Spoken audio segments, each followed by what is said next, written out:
My thoughts on Ferguson Gaethje.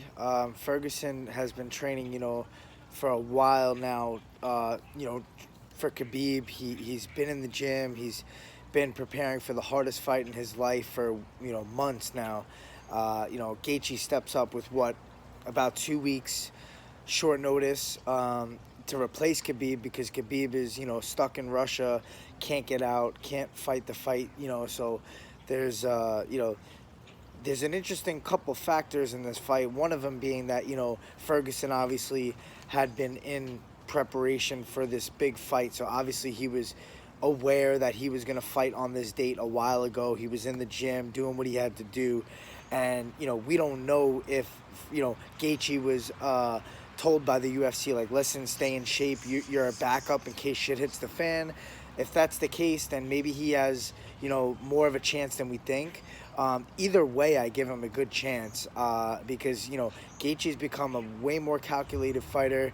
He's way more precise with his striking. He doesn't just go in and brawl. And Ferguson's been hit and hurt by fighters before. Anthony Pettis rocked him a couple times in that fight, had good success early on. Donald Cerrone was doing well early, decent, landing some good shots. And Gaethje's a finisher, man. Like, when he lands on the chin, like, he puts guys down, he hurts guys. So, that's one thing to consider with the possibilities in this fight. Another thing is Ferguson's a wild man. He's probably prepared for anything. He's not just looking at Khabib like, oh, he just wants to take me down. For all we know, Ferguson was going to try to take Khabib down. He's a wild man. He's training everything, and he's doing unorthodox stuff and really unique things in the gym that you don't see many other guys doing. Another thing is, Ferguson causes so much damage in his fights. He's such a durable fighter. He can go all 5 rounds and take damage to give damage, and he's going to cut you up. He's going to utilize those elbows, and he's going to really, make a potential for a doctor stoppage with these bad cuts. Sometimes these fights get stopped by that. So you can, take that into consideration in this fight. If the longer the fight goes on, I favor Tony Ferguson with the length of preparation and stuff like that. Also, hearing stories of his cardio and how he outlasts everybody in the gym and stays there extra time. So you hear that. With Gaethje, he has the wrestling to kind of negate things or maybe even try to take Ferguson down, but we've never seen that from Gaethje. So it's almost like a guarantee that he's not going to shoot takedowns and try to utilize wrestling in this fight.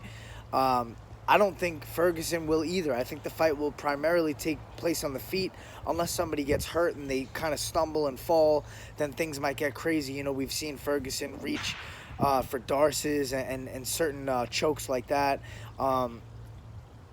But it's a very interesting fight, and it's a very dangerous fight for Tony Ferguson. So props for him actually taking this fight with Khabib pulling out on such short notice.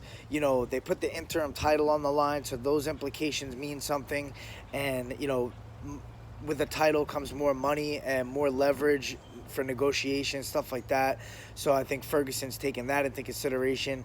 And, but he's also taken another risk at really getting that world title. I mean, if you lose to Gaethje, now Gaethje's going to fight Khabib next, and you're kind of put on the back burner. So it's a dangerous, risky fight for Ferguson, but it's what the people want.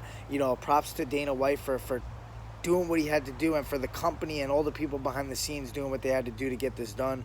I think people are itching for some entertainment, so it's going to be exciting, and I can't wait to see it. I got Ferguson by decision. Boom, baby.